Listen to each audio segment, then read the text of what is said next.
all the files around 9/11 are blacked out. Like, they haven't released any of the files that are anywhere near 9/11 that involve Jeffrey Epstein. Any of these Epstein files, they literally say that there's certain files they don't want out because national security sources and methods. And the scam there is basically saying, well, if we put out these files, other countries will know how we get information, who our sources were, and the methods we used. And so we can't have that because then we'd be now, number one, mind you,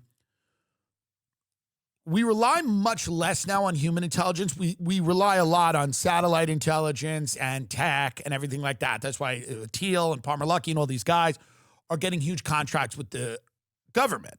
It's because the future of warfare and intelligence gathering, like the future of all things, is very tech-centric. So the idea of like the spy sitting in Morocco having coffee, that's still a thing.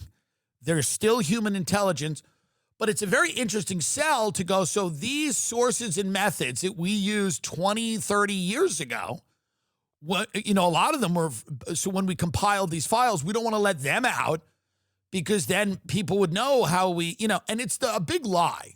Sources and methods is a lie.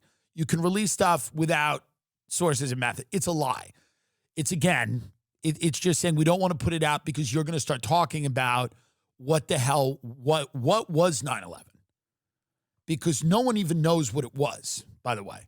No one knows what it was. There's a belief that Osama bin Laden, Khalid Sheikh Mohammed, Al-Qaeda, which was, is kind of, it was a group that ran weapons to a lot of, other, dissident groups and stuff like that. And that they had hatched this plot, and they had hatched it at a meeting in Kuala Lumpur, which was, by the way, heavily surveilled by a lot of intelligence services. And we should have known about this plot at some point. And then, Khalid al-Mindar and al-Hazmi and all these hijackers that were allowed into America, and they were being surveilled.